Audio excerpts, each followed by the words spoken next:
Nah, dia ni katanya mengaji, tapi macam mana dia tak faham? Kami pun faham.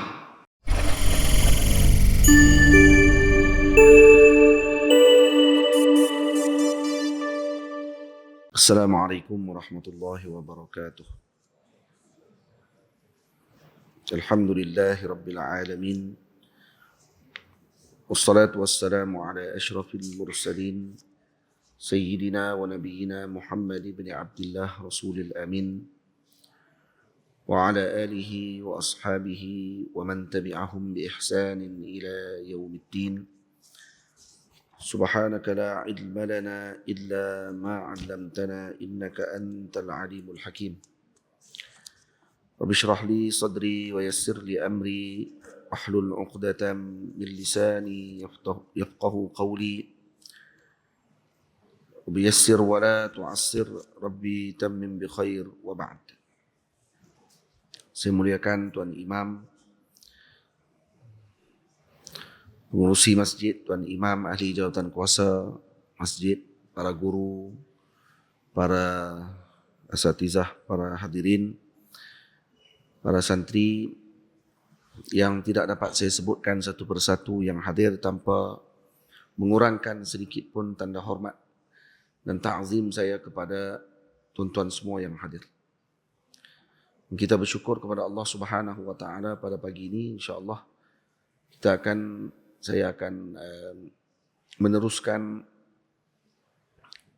bacaan bagi kitab Nazam Idaman Hati pada membicarakan kunci-kunci rezeki. Ini karangan yang telah saya karang beberapa tahun yang dulu berkenaan dengan kunci-kunci rezeki yang telah saya mulakan pengajian ini di Surau Al-Hijrah. Kemudian ke Masjid Seberang Takir dan semalam di Dungun. Dan sekarang hari ini yang terakhir di masjid inilah, Masjid Tok Jembal. Dan semoga diberikan dengan kefahaman baik kepada kita insya-Allah. Dan kita telah baca 9 kunci rezeki yang telah disebutkan di dalam kitab ini berdasarkan daripada ayat-ayat Allah dan juga hadis Nabi kita Muhammad sallallahu alaihi wasallam dan juga amalannya para salihin, para aulia Allah Subhanahu wa taala. Dan saya telah mengambil kitab karangan yang utamanya iaitu Bughyatu Al-Huzzaq li Ma'rifati Mafatihil Arzaq, karangan Al-Syekh Dr. Abdul Rahman Al-Ahdal, Abdul Rahman Shumailah Al-Ahdal rahimahullahu ta'ala, salah seorang ulama dan keturunan Nabi kita Muhammad sallallahu alaihi wasallam dari marga Al-Ahdal, dan beliau menjadi pensyarah kalau tidak salah saya di Universiti Taif.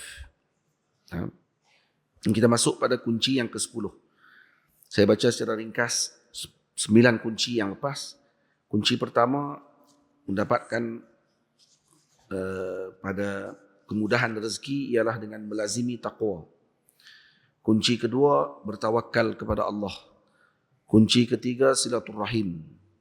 Kunci yang keempat melaksanakan umrah sebaik sahaja haji dilaksanakan atau sebaliknya. Sebaliknya dengan makna setelah haji dilaksanakan umrah atau setelah umrah dilaksanakan haji. Itu salah satu sebab kepada rezeki dimurahkan Allah. Kunci kelima, sentiasa beristighfar. Kunci keenam, menyuruh ahli keluarga menunaikan salat.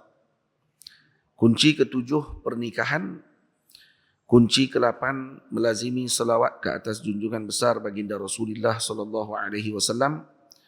Kunci ke-9, meletakkan pergantungan kepada Allah Subhanahu wa taala. Baik, hari ini kita masuk kunci yang ke-10. Memudahkan urusan orang yang kesusahan serta melapangkan urusan muslimin. Ini taisir 'alal mu'sir wa tafrij kurbatil muslim. Ini berdasarkan kepada hadis baginda Nabi sallallahu alaihi wasallam, man naffasa 'an mu'minin kurbatan min kurabid dunya naffasallahu anhu kurbatan min kurabi yaumil qiyamah. Wa man yassara 'ala mu'sirin yassarallahu 'alaihi fid dunya wal akhirah wa man satara musliman satarahu Allahu yaumal qiyamah. Ila akhiril hadis. Hadis ini dikeluarkan oleh Al-Imam Muslim radhiyallahu taala anhu. Al-Imam Nawawi menyebutkan man naffasa an mu'minin kurbatan min kurabid dunia. Maksudnya sesiapa yang menghilangkan.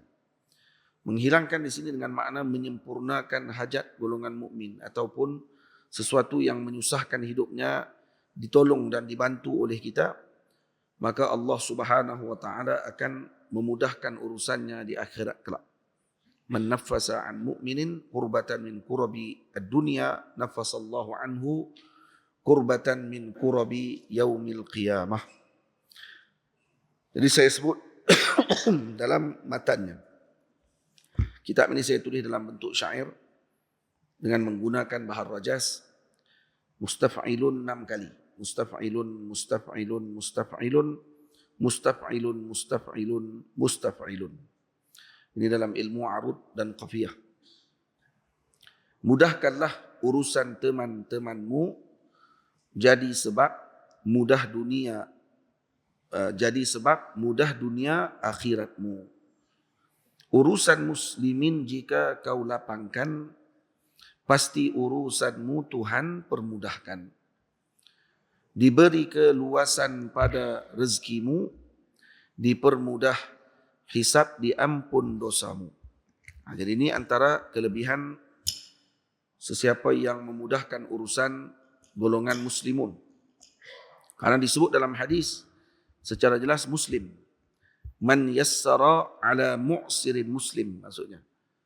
Man naffasa an kurbatin min kurabid dunia, an mu'minin kurbatan min kurabid dunia. Maknanya dikhususkan bantuan tadi kepada mukmin secara khusus. Jadi maksudnya di sini bukan hanya bantu muslim, tidak bantu yang bukan muslim yang memerlukan. Tak, bukan itu maksudnya. Maksudnya untuk dapat faedah ini adalah terlebih dahulu membantu muslim. Baik, adakah dapat faedah ketika membantu yang bukan muslim? Ya, ada faedahnya lain. Ada. Dan ini disebutkan juga di dalam hadis-hadis baginda Nabi SAW untuk kita bantu-membantu dan memberikan kebaikan kepada sesiapa pun. Dan ada hadis yang umum disebut man yassara ala mu'sirin. Tak disebut di sini kepada mu'sir mukmin atau muslim. Tak. Tapi apa ni sebab Imam Nawawi radhiyallahu anhu mensyarahkan hadis man yassara ala mu'sirin yassarallahu alaihi fid dunya wal akhirah. Maka kata Imam Al-Munawi dalam mensyarahkan hadis tersebut, beliau mengatakan man yassara ala mu'sirin muslimin au ghairihi, ay au ghairi muslim. Jadi maknanya hatta bukan muslim sekalipun, dengan cara apa? Bi ibra'i, dengan cara kita melepaskan tanggungjawab baginya. Au hibatin, dengan memberikan hibah kepadanya. Hibah iaitu dengan makna tanpa ada imbal balik. Sadaqah. Au nazirah ila maisarah. Maksudnya beri pandangan kepadanya dengan perkara yang memudahkan urusannya. Au i'anatin binahwi syafa'atin, membantunya dengan memberikan bantuan dengan memudahkan urusannya dan seumpama dengannya. Hatta biifta'in, seorang mufti memberikan fatwa dengan cara yang mudah kepada seorang tersebut bagi menyelesaikan urusannya. Itu semua termasuk daripada man yassara ala mu'sirin. Sawa'un kana mu'sir minal muslimin am la. Sama ada daripada muslim ataupun tidak. Jadi maknanya lebih luas dan bukan hanya tertumpu kepada muslim sahaja. Walaupun ada sebahagian hadis yang menyebutkan kepada mukmin dan yang ini seperti disyarahkan oleh Al-Imam Nawawi dan juga Al-Imam Al-Munawi rahimahullahu ta'ala. Jadi kerja apapun kita, mudahkan urusan orang. Yang duduk di bank, contohnya, letih macam mana pun kerja kita, niatkan untuk man yassara ala mu'sirin. Sawa'un kana musliman am ghaira muslim, sama ada dia muslim ataupun tidak, insyaAllah Allah akan mudahkan urusannya. Hadis ini kena letak ni dekat dinding, pejabat-pejabat yang biasanya membantu urusan orang. Kena guna tak di dinding untuk dibaca dan juga dilihat selalu oleh golongan para pekerja dan seumpama dengannya. Agar mereka tidak terlupa. Hadis itu ada ditulis di kami masa belajar di Al-Azhar, ditulis di dinding. Ada satu hadis lagi yang lain yang menyebutkan kata siapa yang memudahkan urusan orang, Allah akan mudahkan urusan dia di akhirat. Tak kat dinding. Tapi macam mana pun tiap-tiap hari menyusahkan. Dia tetap menyusahkan juga orang. Kenapa? Karena hadis tadi dilihat hanya sekadar hiasan dinding, bukan sebagai amalan. Itu saya kalau nak berkelahi dengan hak yang untuk jaga tu, saya kata tu baca dekat dinding tu. Hampa tulis saja aja. Lepas tu buat susah ke orang. Susah apa dia? Susah apa? Datang pukul 9 pagi, masih lagi urusan tak berjalan. Kemudian makan, kemudian dia minum, lepas tu dia sembang. Pukul 2 dah tutup. Yang orang beratok ni macam dengan orang panggil apa? Duk beli food truck di Malaysia ni. Jadi nak buat urusan tu sangat menyusahkan dan moga-moga tu mungkin dah berubah kot sekarang ni. Dan urusan tu lah, tu mungkin mengajar untuk jadi sabar, mungkin mengajar untuk kita jadi orang yang tahan hati kita, tabah dengan perkara-perkara tersebut. Baik. Jadi kunci yang ke-11, jadi kunci ke-10. Kunci ke-11, sentiasa mengingati Allah Ta'ala ketika waktu senang. Ini at-tafakkur atau ta'arruf ila Allah fil raqa. Ini salah satu daripada kunci rezeki. Jika di waktu senang engkau tak lupa pada Tuhan, pasti engkau tak kecewa. Hamba yang bersyukur di waktu senangnya tak diabai ketika ditimpa bala. Inilah kunci yang disebut baginda, jika mampu amalkan pasti berjaya. Jadi kena at-ta'arruf 'ala Allah atau ila Allah fil raqa. Ini disebutkan di dalam hadis Nabi sallallahu alaihi wasallam, ta'arraf ila Allah fil raqa. Ini kamu mengenal Allah Subhanahu wa taala. Ta'arraf dengan makna tuhabbib wa tuqarrib ilaihi bi ta'atihi. Yaitu dengan cara kita mencintai dan mendekatkan diri kepada Allah dengan mentaati perintah Allah Subhanahu wa taala. Yu'arrifka fi syiddah. Maka Allah Subhanahu wa taala akan mengenalmu ketika mana kamu susah. Jadi ingat Allah ketika mana senang, Allah akan ingat kita ketika mana kita susah. Bagaimana caranya? Yaitu melaksanakan kesyukuran. Meletakkan kesyukuran kita pada yang memerlukan. Kalau kita seorang yang ada keuangan, diberikan kepada yang memerlukan dan mengingati bahawa rezekinya bukan hanya miliknya pada ketika tersebut. Jadi digunakan dengan nikmat harta yang Allah Ta'ala beri untuk memudahkan urusan orang lain. Dan dia mengingati kata ini adalah kerana Allah, maka Allah akan ingatnya ketika mana dia susah. Dan ini hadis, banyak kisah-kisahnya berlaku. Seperti yang berlaku kepada 3 orang lelaki yang terperangkap di dalam gua. Sedia kita maklum, sebahagian para ulama mengatakan bahawa mereka itulah Ashabul Raqim, dia panggil, yang disebut di dalam Al-Quran dalam surah Al-Kahfi. Dan ketika diceritakan berkenaan dengan Ashabul Kahfi dan Ashabul Raqim, sebahagian mengatakan Ar-Raqim adalah 3 orang tersebut. Ashabul Kahfi yang 7 orang itu. Sebahagian ulama kata ada Ashabul Raqim dan Ashabul Kahfi adalah kisah yang sama. Sebahagian kata berbeza dan seumpama dengannya. Jadi berlaku khilaf di kalangan para ulama. Cuma yang rajih, yang kuat ialah pandangan mengatakan Ashabul Raqim dan Ashabul Kahfi adalah cerita yang sama. Cuma sebahagian kaum memanggilnya Ashabul Raqim kerana nama-nama mereka ditulis di atas satu kepingan tembaga. Ditempa nama mereka yang ditidurkan oleh Allah Subhanahu wa taala selama 300 tahun lebih itu adalah ditempa di atas tembaga. Kepingan tembaga yang dipanggil Ar-Raqim. Maka dinamakan mereka Ashabul Raqim. Sebahagian lagi mengatakan mereka ini adalah 3 orang pemuda yang terperangkap dalam gua dan mereka menyebutkan amalan mereka dan bertawassul dengan amalan mereka sehingga diberikan pembukaan oleh Allah bagi gua tersebut untuk mereka keluar. Daripada hadis itu menunjukkan kepada kita beberapa perkara. Yang pertama, harus bertawassul dengan amalan sendiri dan juga hatta dengan baginda Nabi kita Muhammad sallallahu alaihi wasallam dan para aulia Allah Subhanahu wa taala. Sebenarnya saya dah syarah panjang tentang perkara tersebut. Meringkasannya kalau semua nak dengar, tawassul dengan amalan yang dibenarkan dalam hadis tersebut adalah ain tawassul dengan makhluk Allah Subhanahu wa taala. Ini bertawassul dengan makhluk Allah. Apa makna dia? Ya, amalan kita adalah makhluk. Amalan kita adalah makhluk. Karena disebut dalam Al-Quran, wallahu khalaqakum wa ma ta'malun. Allah menciptakan kamu dan apa yang kamu perbuat. Bermakna perbuatan kamu juga adalah makhluk. Kita nak kata perbuatan kita bukan makhluk, tapi itu perbuatan kita apa dia? Tuhan. Dua saja. Sama ada dia tak tahu. Ada orang yang jawab macam tu. Arash ini saya tidak tahu apa benda ini. Mampus. Sampai Arash pun tak tahu benda apa. Senang dia sebut. Arash ini makhluk ke tidak? Itu je. Sebut. Arash ini makhluk. Masalah apa ni? Nah. Alhamdulillahi Rabbil Alamin. Segala puji bagi Tuhan sekalian alam. Apa makna alam? Apa maksud bagi alam? Al-alam masih wallah. Selain daripada Allah adalah alam. Allah sahajalah yang menjadikan alam. Dan Allah Ta'ala sebut dengan jelas. Wallahu khalaqakum wa ma ta'malun. Allah jadikan kamu dan apa yang kamu perbuat.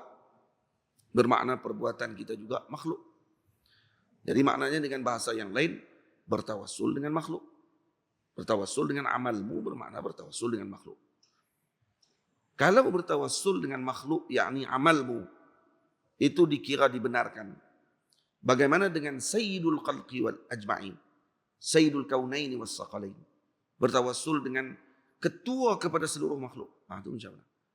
Kalau amalanmu itu makhluk, dan dibenarkan oleh syarak untuk kamu bertawassul dengan amalmu, bagaimana dengan amalan dengan Sayyidul Makhluqin, Sayyidul Kaunaini was Saqalain, ketua kepada seluruh makhluk, ketua kepada kamu, ketua kepada para jin, ketua kepada amalmu, ketua kepada amal jin, ketua kepada seluruh kaunain, seluruh alam ini.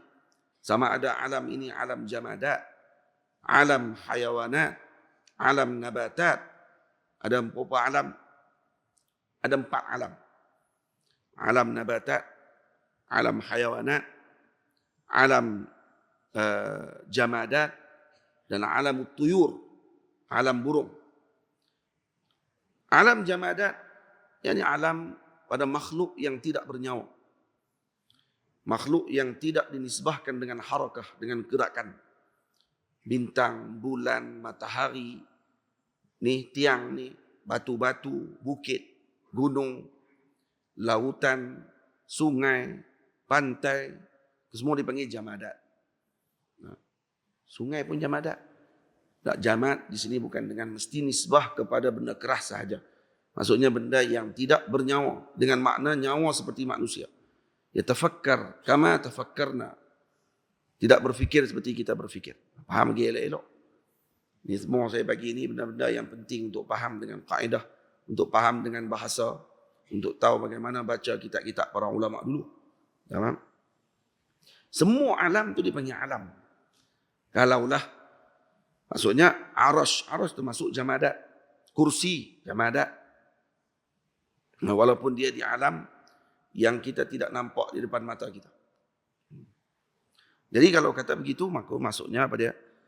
Alam-alam tadi ni yang 4 tadi kesemuanya termasuk daripada selain daripada Allah Subhanahu wa taala. Dan Nabi adalah Sayyidul Kaunaini was Saqalain, bermakna Nabi adalah ketua kepada seluruh alam. Seluruh alam tadi, maksudnya kalau orang tanya apa dia seluruh alam? Ya, 4 alam tadi yang telah dibahagikan oleh para ulama. Jin masuk di mana? Manusia masuk di mana? Tak sebut pun tu. Dalam hayawanat. Kita hayawan. Allah. Lah, hayawan di sini dengan makna apa dia? Apa makna hayawan, Amirul?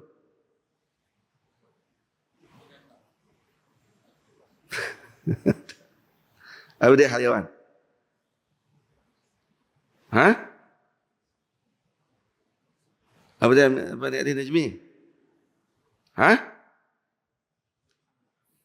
Jismun hassas. Kanzul hayah. Jismun hassas. Nah. Lagi? alladhi yataharrak bil iradah.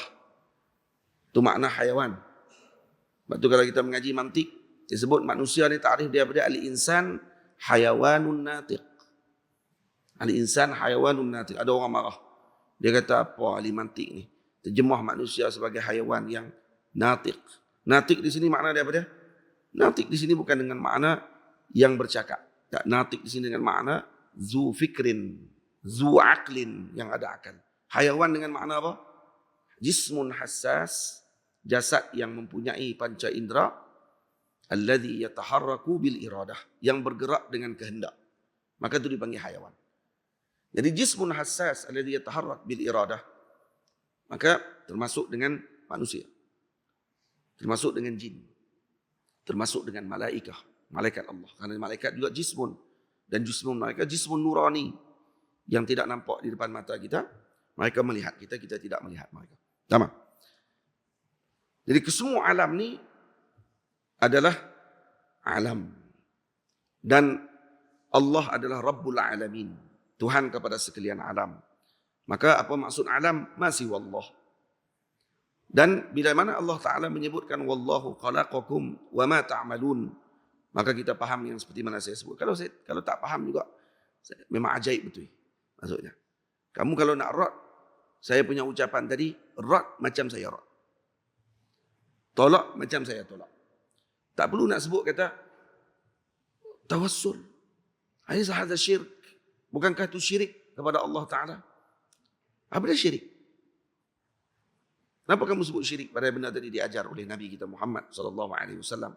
Nabi sendiri sebut dalam hadis yang ditanyakan oleh seorang sahabat Nabi tentang masalah matanya tidak nampak dan dia memerlukan kepada urusan kerja, dan dia datang kepada Nabi SAW, dan Nabi mengajarkan kepada beliau tawassul kepada Nabi. Dia kata, itu tawassul kepada Nabi, tak ada masalah.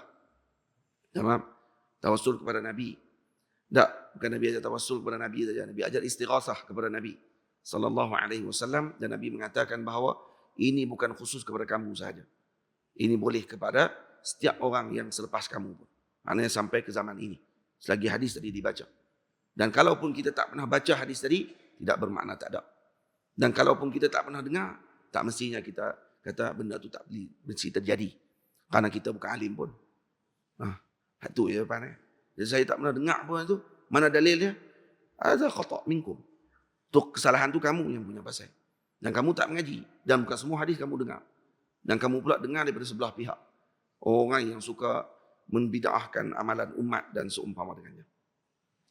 Tak perlu panjang-panjang syarah waktu kita nak baca bab kunci rezeki. Cuma masalah tadi, masalah yang telah dimasukkan oleh sebahagian pihak ke dalam masalah usul. Sedangkan ini bukan masalah usul. Ini hanya masalah furu' dalam agama. Tiba-tiba dimasukkan dalam usul. Dianggap ini syirik. Dianggap sebagai ini bid'ah. Dianggap sebagai orang tadi keluar daripada agama. Ketika melaksanakan perkara tersebut, dianggap seolah orang tadi mengambil selain Allah sebagai Tuhan. Hadza kulluhu khata'. Dan itu semua salah memahami apa yang telah disebutkan oleh para a'immah, para mujtahidun. Ajaib orang zaman sekarang ni, ajaib. Nabitah ni bahasa Maulana Imam Ali Jum'ah. Menyebutkan kepada kelompok orang-orang yang dipanggil baru na'ak dipanggil. Nabitah ni budak-budak baru tumbuh gigi. Sufaha'u al-ahlam. Yang bercakap dengan kalamullah, mengucapkan dengan hadis Nabi, la yujawiz taraqihim, tak melepasi tengkorokan mereka. Maknanya bacaan Quran, hadis Nabi tidak sampai ke hati mereka. Hanya sampai di tengkok mereka saja. Maksudnya di lidah mereka saja yang mereka ucapkan, dan mereka sendiri tak faham apa yang mereka sebut. Bila kita sebut tentang selawat kepada Nabi SAW, dibahas oleh para ulama, ada 7 jenis selawat yang menjadi perbahasan. Bukan 7, ada beberapa hadis, beberapa selawat, termasuk selawat Ibrahimiyah, termasuk selawat Al-Imam Syafi'i. Yang ini berlaku perbahasan dalam mazhab kita Syafi'i. Ada 7 selawat yang menjadi perbahasan. Cuba dengar ni. Saya baca ni. Dan dengar macam mana fuqaha faham. Letih. Saya mereka mengaji malah. Lepas tu mereka sebut pula. Macam mana? Dia ni katanya mengaji. Tapi macam mana dia tak faham? Kami pun faham. Lepas tu yang soalan tu patah balik kat dia. Macam mana kamu tak mengaji, kamu faham? Hak yang dia ni mengaji, tiba-tiba faham lain daripada kami. Bermakna kami ni mengaji ke habis ke tak lagi ni? Selesai ke tak pengajian? Patutnya macam tu. Kerana tidak. Tok Guru tak faham macam dia. Tak, Tok Guru ni salah. Kerana tak faham macam saya. Saya pun faham senang, dia kata. Dia buat ingat senang. Tengok ni. Dibincang oleh para ulama, ikhtilaf sadah Syafi'iyah pada salawat yang paling afdal. Salawat yang paling afdal. Baik. Bila disebut salawat paling afdal, maknanya dia berlaku khilaf tadi pada ini fadil, ini mafdul. Ini afdal, bila disebut pada afdal, maknanya ini afdal, ini fadil, bukan mafdul. Ya, ada perbezaan antara sangat lebih baik. Baik lawan lebih baik apa dia? Lawan lebih baik adalah baik. Contoh kalau dia masuk dalam kelas. Muhammad ni paling baik sekali dalam kelas ni. Yang paling bijak dalam kelas ni Muhammad.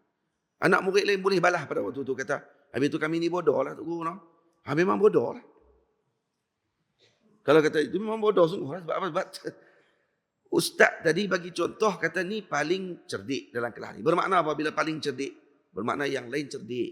Yang ni paling cerdik. Lain kalau Tok Guru tadi kata, yang cerdik seorang je. Dia ni. Maksudnya apa dia? Lain bodoh. Kalau sebut, tengok banding. No? Afdal lawannya fadil. Fadil lawannya mafdul. Nah, jadi kalau kata kita buat perbandingan macam tu, bererti sikit. Bahasa Melayu kita pun guna bahasa tu. Kalau sebut ni lebih baik, bermakna yang lain baik. Cuma tak ada lebih tu. Tapi baik. Tapi kalau dibanding dengan baik, ni bawah sikit pada dia lah. Dia tak boleh sebut, ini yang baik. Lepas tu Halim faham. Jadi kami lebih baik lah. Tak juga, tak boleh macam tu. Tak kena pada bahasa. Okay. Cuba tengok sini. Selawat paling afdal disebut yang pertama, Al-Imam Qadhi Husain. Ni wafat pada tahun 462 Hijriah. Al-Imam Abu Muhammad Al-Baghawi. Wafat 516 Hijriah. Dan mereka ini adalah min ashabil wujuh dalam mazhab Syafi'i. Kata mereka afdalu siyah. Siratu, sebaik-baik sirah selawat adalah Allahumma salli ala Muhammad kama huwa ahluhu wa mustahiquh. Itu selawat tu yang kata mereka paling afdal. Al-Imam Al-Baghawi tak jumpa hadis selawat Ibrahimiyah. Imam Al-Baghawi adalah min ashabil hadis. Nah, antara ulama besar hadis. Pengarang kitab As-Sunnah. Nah, yang diringkaskan kitabnya oleh Al-Imam Tibrizi, iaitu kitabnya Mishkatul Masabih. Dia kan kitabnya Masabih. Ulama besar hadis. Pandangan kedua, Al-Imam Ibrahim Al-Marruzi, wafat pada tahun 536 Hijriah. Kata beliau, afdalu sirah Al-Imam Syafi'i. Afdalu sirati siratu Al-Imam Syafi'i. Sebaik-baik sirah adalah sirahnya Al-Imam Syafi'i. Iaitu Allahumma salli ala Muhammad kullama zakarahu dzakirun. Hak kita baca selepas kelas pengajian. Biasanya ada sebahagian guru akan baca selawat Imam Syafi'i. Atau dibaca waktu ketika tahlil. Dibaca selawat Imam Syafi'i. Dan Imam Abu Qasim Ar-Rafi'i wafat pada 623 Hijriah mengikrarkan perkara tersebut. Dan dirajihkan oleh jam'un wafir min ulama' Syafi'iyah. Antaranya Imam Najmuddin Al-Quzwini wafat 665 Hijriah di dalam kitabnya Al-Hawi Saghir. Pandangan ketiga, pandangan Al-Imam Nawawi. Wafat 676 Hijriah. Imam Nawawi, muharrir mazhab, mengatakan al-afdalu mutlaqan. Yani afdal sirah secara mutlak ialah sirah salawat Ibrahimiyah. Jadi Imam Nawawi memilih salawat Ibrahimiyah adalah salawat yang paling afdal mutlaqan. Maksudnya tidak boleh ada bandingan. Karena dia paling afdal secara mutlak. Yang selawat yang diucapkan oleh junjungan besar Nabi kita Muhammad sallallahu alaihi wasallam. Tamam. Dan kemudian setelah itu pandangan keempat, dan pandangan Imam Nawawi diikrarkan dan dipertahankan oleh Imam Taqiyus Subki yang wafat pada tahun 756 Hijriah. Pandangan keempat, Al-Imam Syarafuddin Al-Barizi 738 Hijriyah wafat. Mengatakan sebaik-baik sirah selawat ialah Allahumma salli ala Muhammad wa ala alihi wa ala ali Muhammad afdala salawatik adada ma'lumatik. Itu kata beliau. Dan ini juga disebutkan oleh Kamal Ibnu Humam Al-Hanafi, wafat 861 Hijriyah. Dan Imam Kamal bin Humam, seperti mana Imam Nawawi muharrir dalam mazhab Syafi'i, beliau adalah muharrir dalam mazhab Hanafi. Dan kemudian pandangan kelima, Al-Imam Afifuddin Al-Yafi'i, wafat 768 Hijriyah, mengatakan sebaik-baik selawat ialah digabungkan selawat yang disebut oleh Imamul Marruzi dengan pandangan Imam Nawawi dan pandangan Al-Imam Syarafuddin Al-Barizi. Gabung tiga tu, itu selawat paling afdal. Dia kata gabung. Pandangan keenam, Al-Imam Majduddin Al-Fairuz Abadi, wafat 817 Hijriyah.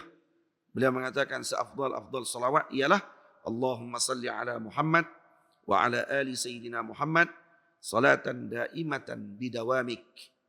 Itu selawat yang ke-6. Selawat ke-7 yang disebut oleh Imam Syihabuddin Ibnu Hajar Al-Asqalani, Amirul Mukminin fil Hadis, sahib Fathil Bari. Amirul Mukminin fil Hadis, sahib Fathil Bari. Sebut selawat paling afdal apa dia? Imam Ibnu Hajar tak jumpa hadis yang kamu kata kamu pandai sangat tu. Dia kata kenapa dilebihkan pula hadis lain? Padahal selawat Ibrahim yang Nabi sendiri yang sebut. Mereka tak dengar pun saya cakap. Mereka dengar saya sebut 7 selawat paling afdal, terus hantam. Dan dia kata macam mana dia ni boleh tak tahu kata selawat Ibrahimiyah tu paling afdal. Saya dah sebut dah dalam ni. Nah, padahal katanya mengaji. Mengaji apa ni? Kami tak mengaji pun tahu. Ini ajaib ni terbalik. Nah, saya tak mengaji tapi saya tahu. Yang ni dia mengaji tapi dia tahu. Dia lebih kurang macam ni maksud dia. Saya tak tahu tapi saya tahu. Dia tahu tapi dia tak tahu. Ini macam mana? Sama tak bahasa tu? Sama. Yang ajaib bukan cakap sebut. Hak tukang komen pula. Oh, tambah lagi. Tip. Ha, elok. Semua ipin. Nah.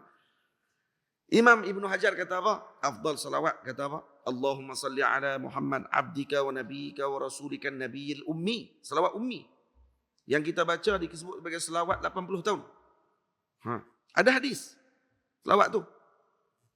Nah, dan kemudian wa ala alihi wa azwajihi wa dzurriyyatihi wa sallim. Adada khalqika wa ridha nafsika wa zinata arshika wa midada kalimatik.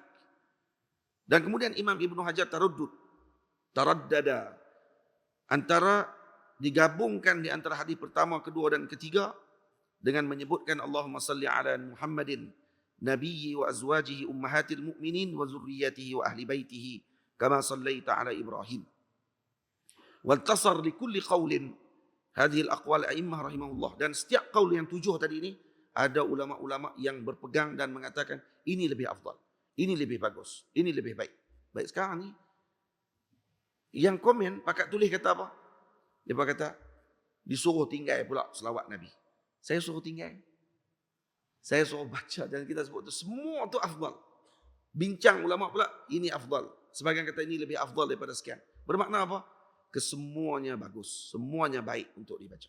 Dalam Quran Allah Taala sebut innallaha wa malaikatahu yusalluna 'alan nabi ya ayyuhalladzina amanu sallu. Sallu ni al-amr. Kata ulama al-amru nakirah. Al-amru nakirah, fi'il tadi nakirah. Fi'il tu sendiri nakirah. Ni ada dalam kitab Usulul Lughah. Imam Suyuti ada kitab dalam sebut dalam kitabnya Al-Kawakib Ad-Durriyah.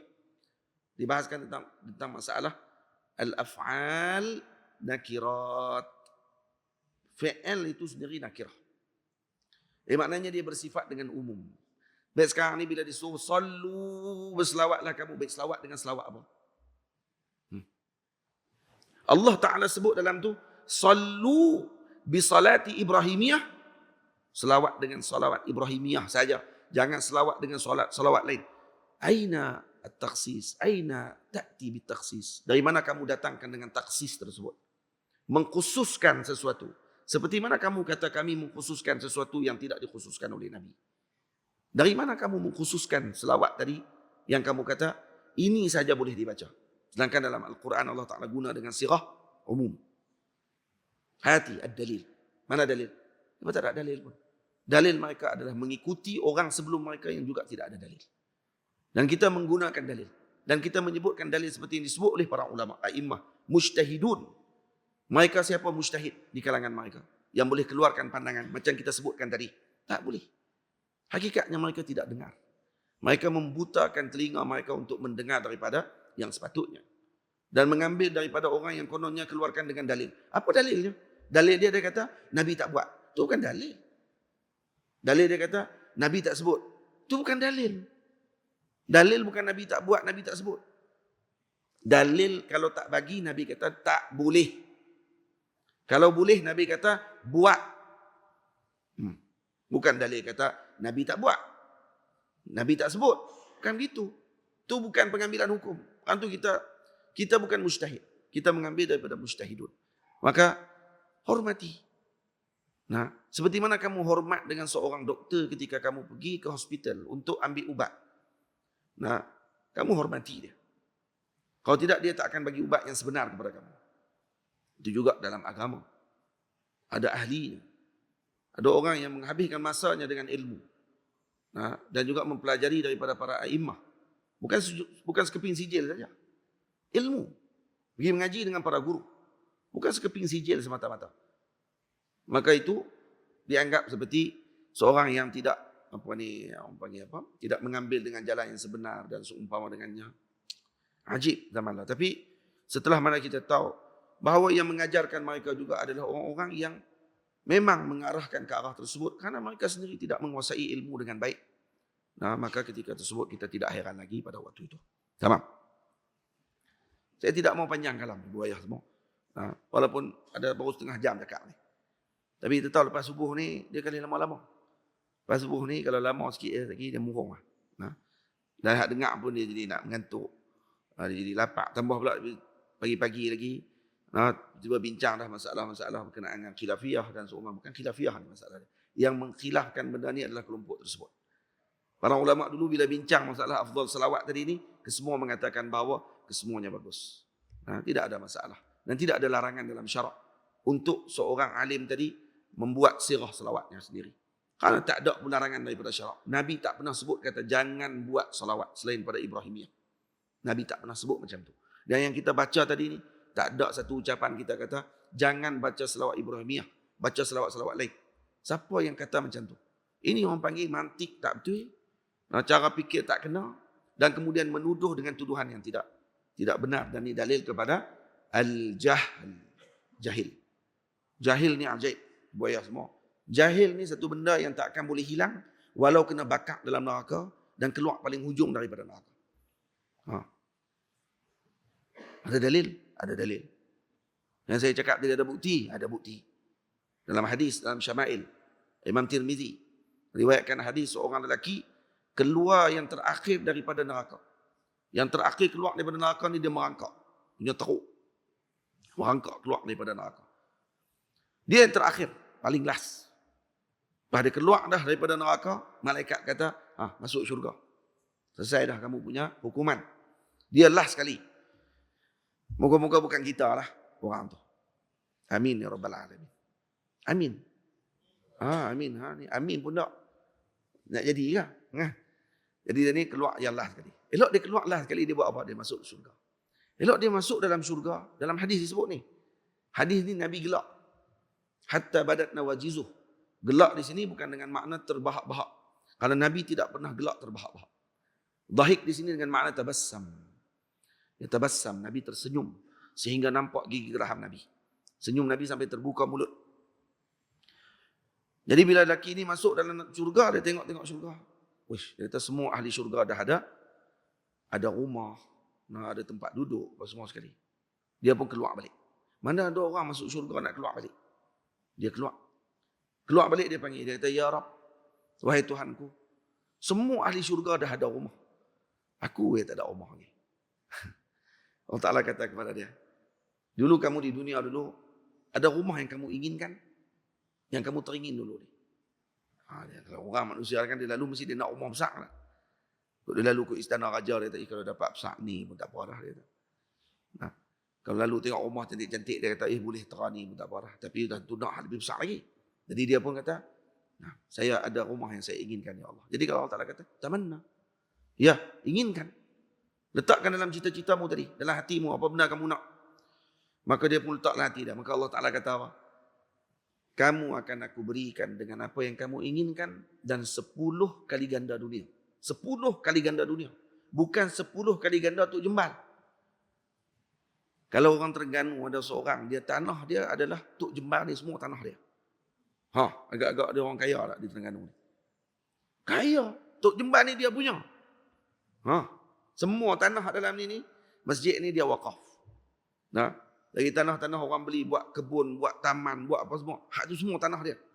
Dia sewakan. Agak-agak dia ni orang macam mana? Orang kaya. Tu tahu. Allah Ta'ala kata kepada dia, kamu diberikan dengan 10 kali ganda dunia. 10 kali ganda dunia. Masya Allah. Dan apa kata dia kepada Allah? Ataskharu bi wa anta malik.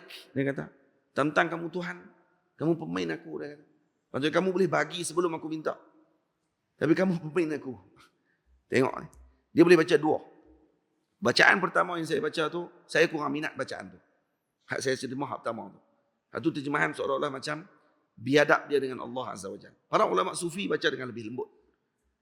Ulama sufi baca dengan lebih lembut hadis tadi. Dibaca dengan apa? Taskharu bi wa anta malik ya Rabbi.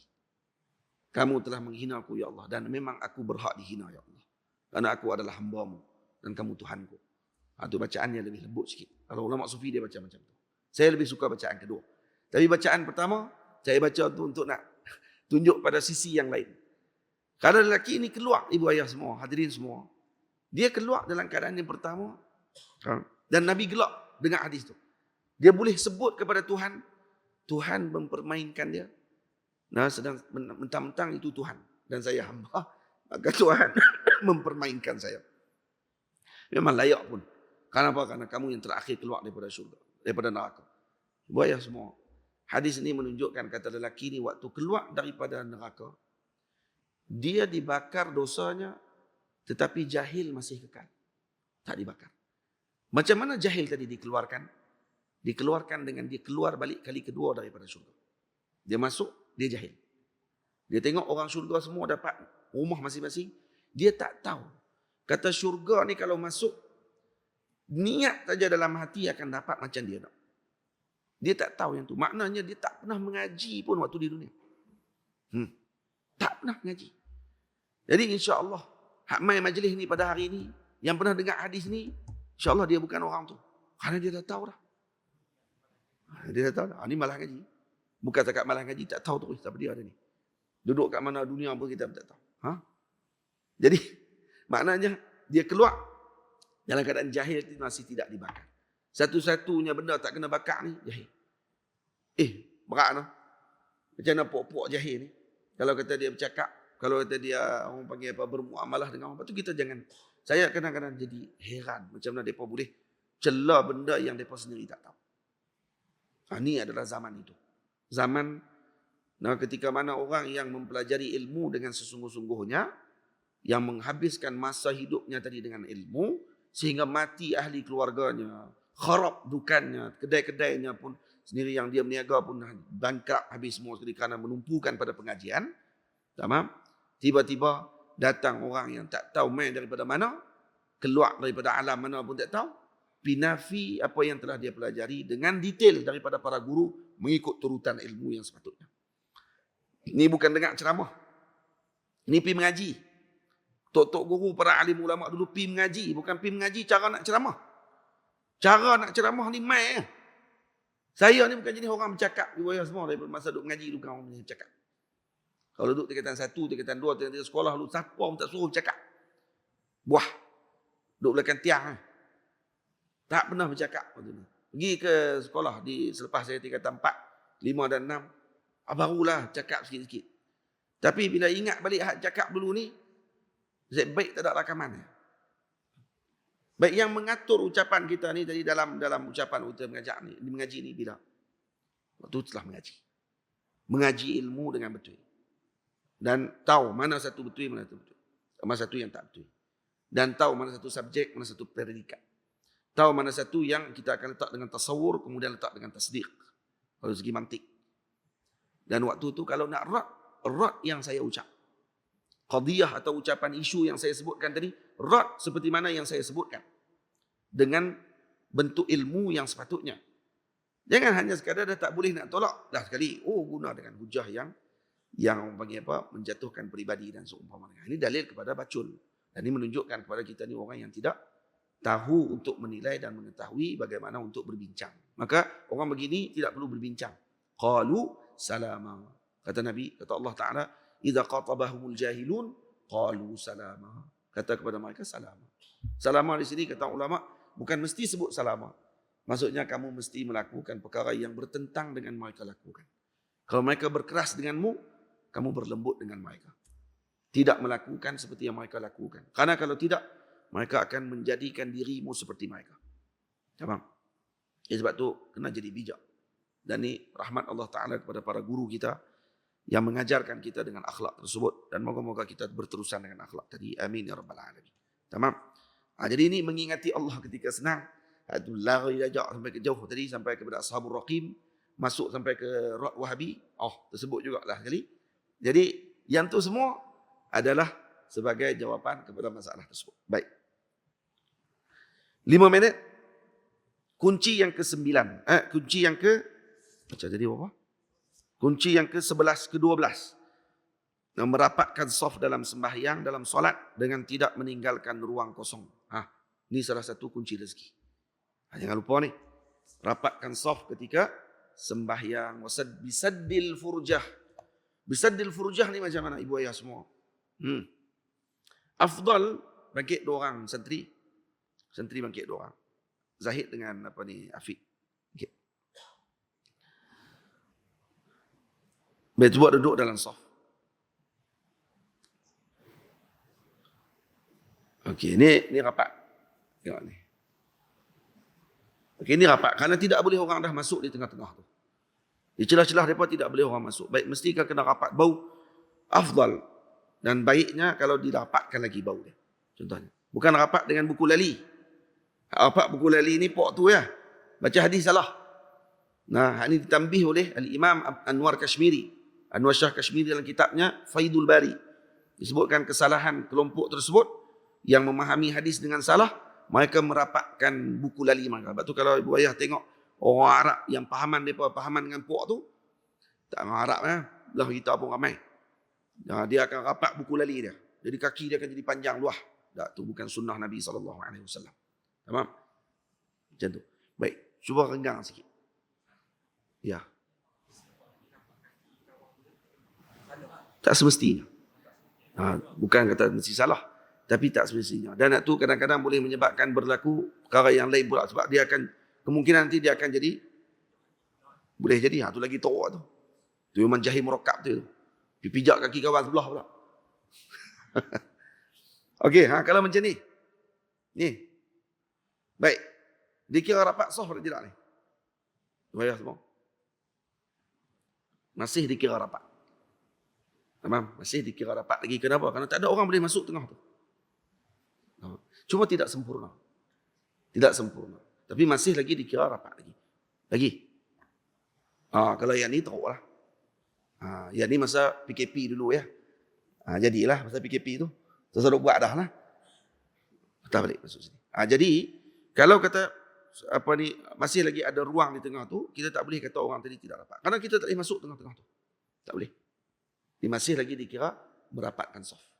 Masih lagi dikira. Cuma tidak sesempurna yang pertama tadi. Iaitu dia rapat sampai ke bahunya rapat. Bukan kakinya rapat. Bahunya rapat. Faham? Jadi merapatkan saf duduk adalah merupakan salah satu daripada kunci rezeki nikmat yang Allah Ta'ala bagi. Tamam. Boleh faham? Dan disebut dalam hadis, man wasala saffan wasalahu Allah wa man qata'a saffan qata'ahu Allah. Dan disebut tentang perkara tadi saya sebutkan di sini, rapatkanlah barisanmu dalam solat, ini sebab untuk kau mendapat rahmat. Yang menyambung safnya di dalam sembahyang diangkat di diangkat darjatnya bukanlah sebarang. Darjatnya diangkat oleh Allah. Selain pada rezekinya dimurahkan oleh Allah. Malaikatullah turut mendoakan ataupun malaikat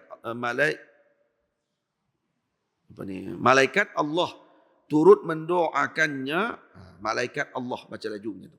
Malaikat Allah turut mendoakannya, dimudahkan urusan kebaikannya. Man wasala saffan wasalahu Allah, wa man qata'a saffan qata'ahu Allah. Jangan diputuskan barisan salatmu tanpa sebab, terputus rahmat Tuhanmu. Kalau diputuskan saf tanpa sebab, maka akan diputuskan daripada rahmat Allah Subhanahu wa ta'ala. Tamam. Ini. Kemudian hadis yang ke 1 minit. Kunci ke-13. Berbelanja kepada keluarga pada hari Ashura. Ini salah satu sebabnya. Belanja pada keluarga pada hari Ashura. 10 Muharram jangan engkau lupa, hari yang punya kelebihan padanya. Jika ingin rezekimu diluaskan, ahli keluarga jangan kau abaikan. Berbelanja gembirakanlah mereka, pasti rezekimu diluas olehnya. 10 Muharram, hari Ashura, jangan dilepaskan karena ini antara hadis yang paling sahih di dalam bab ini. Maksudnya dalam bab ni ada bab masalah taqlimul azfar, potong kuku, lagi ada macam-macam perkara yang sapu kepala anak yatim pada hari Ashura. Tapi yang paling sahih dalam amalan pada hari Ashura ialah 10 Muharram ini dilakukan tausiah alal ayal, dilakukan keluasan kepada keluarga. Jamu makan mereka, beli hadiah kepada anak-anak dan isteri dan seumpama dengannya. Faham? Gitu. Jadi kalau dilakukan begitu, akan dimudahkan rezekinya dan urusannya oleh Allah. Dan ini disebut oleh Nabi SAW dalam hadis, man wassa'a ala ayalihi yawma Ashura, wassa'allahu alaihi sa'ira sanatih. Sesiapa yang meluaskan bagi keluarganya dengan urusan rezeki pada hari Ashura, maka Allah Subhanahu wa taala akan meluaskan rezeki setahunnya. Ada mujarrab, dan ini dilakukan dan mujarrab. Jangan ditinggalkan Ashura. Jadi saya baca laju-laju tajuknya saja belakang ni kerana sudah selesai. Yang seterusnya yang ke-14, melazimi bacaan surah Waqiah setiap malam. Ada lagi surah-surah yang perlu dibaca yang disebut dalam hadis yang banyak berkenaan dengan bacaan doa, perkara-perkara yang boleh menyebabkan rezeki kita dimurahkan Allah Subhanahu wa taala. Baca surah Waqiah, lagi apa dia lagi? Surah Yasin, lagi surah Al-Qadr. Surah Qadr, surah Quraisy. Dan kemudian surah apa lagi? Surah Al-Haqqah. Kemudian surah Mursalat, surah Al-Lail, surah Mutaffifin. Dan ini antara surah-surah yang, dan juga ada ayat-ayat Allah Subhanahu wa taala yang ditulis, yang dibaca, yang dibawa dalam perjalanan dan seumpama dengannya untuk memudahkan urusan rezeki. Ada. Ini diamalkan dan dilakukan oleh para aulia dan para salihin dan disebutkan oleh junjungan besar Nabi kita Muhammad sallallahu alaihi wasallam. Tamam. Ini kita sebut di sini surah Waqiah saja satu. Ada lagi surah-surah lain yang telah saya sebutkan tadi. Kunci ke-15, menunaikan solat duha. Ini kita dah syarah semalam. Solat duha. Dan disebutkan oleh Al-Imam Sahal At-Tustari, Allahumma salli ala Syaqiq Al-Balkhi. Beliau mengatakan, kami dapati 5 perkara dalam 5 perkara. Salah satunya apa dia? Kemurahan rezeki dalam 2 rakaat duha. Ini duha jangan tinggal. Ni dah masuk waktu duha. Jangan tinggal lagi semayang duha dulu sebelum keluar daripada majlis. Jangan keluar daripada masjid ni melainkan setelah tunaikan solat duha 2 rakaat dan baru keluar. Allah akan berkati rezeki kita pada hari ini, insya-Allah, dan dimurahkan urusan rezeki. Ke-16, makan makanan yang terjatuh daripada bekas. Ini salah satu. Mengutip makanan yang jatuh, jangan jatuh sampai ke bawah. Jatuh atas meja tepi-tepi itu, atau jatuh di atas sufrah yang kita makan, jatuh di tepi, kutip dan makan. Kecuali jatuh di atas najis, itu jangan kutip lah. Dan kata dalam riwayat disebutkan, siapa yang inginkan anaknya sabihal wajhi, wajahnya cantik dan bercahaya, maka makanlah makanan yang terjatuh di tepi pinggan yang kita makan. InsyaAllah kalau dapat cucu, dapat anak, comel. Ini ada dalam riwayat. Disebut oleh Imam Bajuri dalam Syarah Syama'il. Kunci ke-17.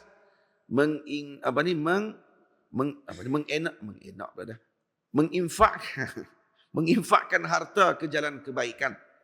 Infak harta ke jalan kebaikan. Ma'ruf. Ke-18. Membanyakkan sebutan la haula wa la quwata illa billahil aliyyil azim. Ini zikir yang dibaca. La haula wa la quwata illa billahil aliyyil azim. Lagi zikir. La ilaha illallah al-malikul haqqul mubin. Lagi zikir. La ilaha illallah. Itu antara zikir-zikir yang dibaca untuk dimurahkan rezeki. Dia ada bilangan-bilangan dia. Nah, jadi tak tempat saya nak sebut semua pada hari ini. Kemudian sentiasa yang ke-19, melazimi wudu dalam apa jua keadaan. Ini kena beramai. Melazimi wudu dalam apa jua keadaan. Habis wudu, ambil wudu balik. Habis wudu, ambil wudu lagi. Tidak berada melainkan dalam keadaan wudu saja semata-mata. Yang pertama, menyebabkan keselamatan. Karena disebut al-wudu silahul mukmin. Wudu adalah senjata mukmin. Lagi apa dia lagi? Boleh menyebabkan rezeki kita dimurahkan Allah. Dan ini disebut dalam hadis. Disebut dalam riwayat kenaan dengan perkara tersebut. Jangan tinggal dalam keadaan sentiasa bersuci. Jadikan amalan sehingga kita tak boleh duduk kalau tak wudu. Dia rasa rimah. Kena mai sampai macam tu. Maksudnya duduk wudu sentiasa. Keadaan dia wudu sentiasa. Nah, ada para imam yang mereka menunaikan solat subuh selama 40 tahun dengan wudu solat isyak. Maknanya malam tak tidur. Jadi kena sentiasa berwudu. Ibu-ibu, ayah-ayah semua. Jangan tinggal benda ni. Mujarrab. Nah, mujarrab. Kunci yang ke-20. Melazimi doa-doa yang khusus. Doa khusus ni saya tidak sebut doa dalam ni. Adalah la ilaha illallah al-malikul haqqul mubin. Yang ni pun ada saya sebut sikit dalam ni. Dan ada lagi doa-doa yang lain. Antaranya lagi musabba'at. Musabba'atil ashr pun ada. Dan juga ada musabba'at bagi ayat-ayat Allah Subhanahu Wa Taala yang dibaca pada hari Jumaat. Lepas main Jumaat tu. Ni dah tak ada dah. Ni banyak masjid semua pakai ni. Tok Imam pun tak berani nak baca sebab apa? Kita takut makmum marah. Kami dapat nasi. Dia kata. Nasi kukuh ada. Nasi daging lagi. Lagi nasi apa semua dia kata lagi. Payah kedai tu habis makanan. Kami nak makan dia kata. Tok Imam pun kata, kami pun tak nak baca lah. Fatihah 7 kali, Qul a'udzu birabbil nas 7 kali, Qul a'udzu birabbil falaq 7 kali. Ada dibaca 7 kali itu. Selepas sembahyang. Dan juga Qul huwallahu ahad 7 kali itu dibaca 7 dan ini disebut di dalam kitab-kitab para ulama dan disebut dalam kitab Syekh Abdul Rahman Syumailah ni. Dalam kitab ni ada. Bughiyatul Huzzaq. Jadi kena amalan benda tersebut perlu dilaksanakan maka dimurahkan rezeki. Kita sekarang suka komplain masalah rezeki. Habis. Kunci rezeki dah habis 20. Dia bagi. Ada lagi sebenarnya tapi saya cukupkan dalam kitab kita yang tu saja. Nanti akan keluar syarah. Syarahan tu nanti akan saya tambah lagi kunci-kunci rezeki yang lain. Bahaya semua orang zaman sekarang selalu komplain dengan urusan rezeki mereka. Ini tak cukup, itu tak cukup, ini tak cukup, itu tak cukup dan seumpama dengannya. Sedangkan mereka tidak melihat sebab kepada ketidakcukupan tersebut. Yang mereka melihat hanya pada satu sudut saja. Kenapa Allah tidak perkenankan doa saya? Sedangkan syaratnya dia tidak penuhi. Habis sembahyang subuh, bangkit keluar daripada masjid. Itu salah satu sebab kepada kefakhiran. Yang tu berlaku pada kita kalau kata kita dalam keadaan kekalutan. Sebab tu saya pesan, boya semua, kalau boleh, ambil masa. Selepas subuh, jangan terus bangun. Melainkan duduk sebentar dengan wirid. Kalaupun sangat sibuk, jangan bangun selagi tidak selesai perkataan Allahumma ajirni minan nar. Allahumma antas salam wa minkas salam. Allahumma antas salam, waktu itu imam akan pusing. Sunnah imam berpaling melihat ke arah makmum ataupun membahagikan kanannya kepada makmum. Pada ketika Allahumma antas salam wa minkas salam, baca baru pusing. Masa pusing tu, itu sebagai isyarat kepada makmum yang duduk untuk bangun pada waktu itu kalau dia ada urusan yang tidak mampu dia elakkan. Masanya sangat singkat. Astaghfirullah 3 kali. La ilaha illallah wahdahu la syarikalah. Lahul mulku wa lahul hamd wa huwa ala kulli syai'in qadir 10 kali. Kemudian apa dia? Allahumma ajirni minan nar 7 kali. Dan kemudian Allahumma antas salam. Berapa minit saja. Tunggu Ustaz, jangan bangun lagi tak habis yang ni. Kecuali itu imam memang tak baca tu yang ni. Masalah pula lah.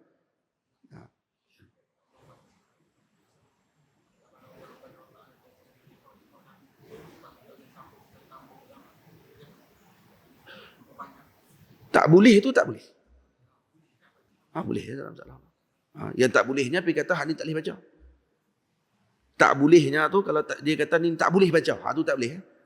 Tu doa. Para ulama sebut kaedah doa ni doa wasi'. Doa ni luah hukumannya. Tak ada masalah. Dia doa baik. Doa anak dia masuk SPM dulu pun Nabi tak pernah doa pun dia pergi doa boleh? Ya, ada. Kalau nak tambah tidak ada masalah apa. Karena babud du'ai wasi'. Bab doa ni luah.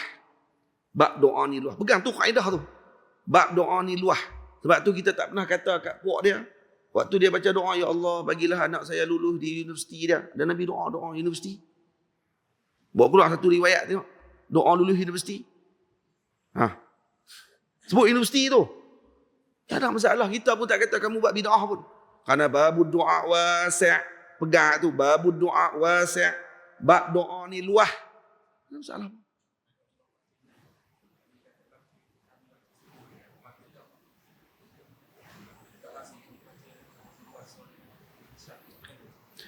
Tak lazim, tidak bermakna tidak boleh baca. Tak ada masalah. Masalah Wahabi ni satu je. Masalah Wahabi ni satu Ustaz. Masalah Wahabi ni, dia kata, jangan baca. Nabi tak kata jangan baca. Baik, Nabi buat yang tu. Perbuatan Nabi adakah jadi dalil kepada pengharaman? Tak ada. Perbuatan akan jadi haram dengan ucapan Nabi. La. Hada khata. La, salah. La, hada khata. Hak tu mari daripada kefahaman Wahabi yang bodoh. Faham? Hada khata. Al-aslu fil ibadah at-tahrim. Yang tu disalahgunakan oleh puak Wahabi pada tempat yang bukan tempat dia.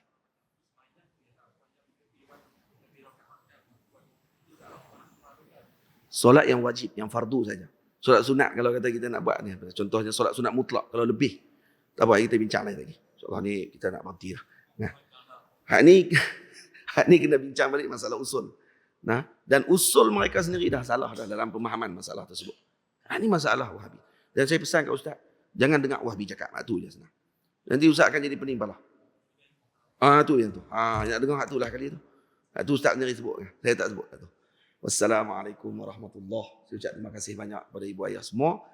Minta maaf ambil masa dan juga moga-moga Allah Ta'ala berkati masjid ini dan juga imamnya, para makmumnya, ahli jawatan kuasanya diberi kebaikan oleh Allah dunia dan akhirat dan diberikan dengan kelapangan kepada kita semua berkat Nabi kita Muhammad sallallahu alaihi wasallam. Yang ada hajat di kalangan kita dengan berkat majlis kita hari ini diberikan kemudahan padanya. Yang ada sakit di kalangan kita dimudahkan urusannya dan juga diberikan kesembuhan. Yang ada hutang di kalangan kita akan dimudahkan urusannya oleh Allah Subhanahu wa taala. Dan apa sahaja hajat yang diinginkan olehnya diperkenankan oleh Allah dengan apa yang diinginkan oleh Allah, bukan yang diinginkan oleh kita. Moga-moga ianya diberikan dengan kebaikan kepada seluruhnya. Wassalamualaikum warahmatullahi wabarakatuh. Amin ya rabbal alamin.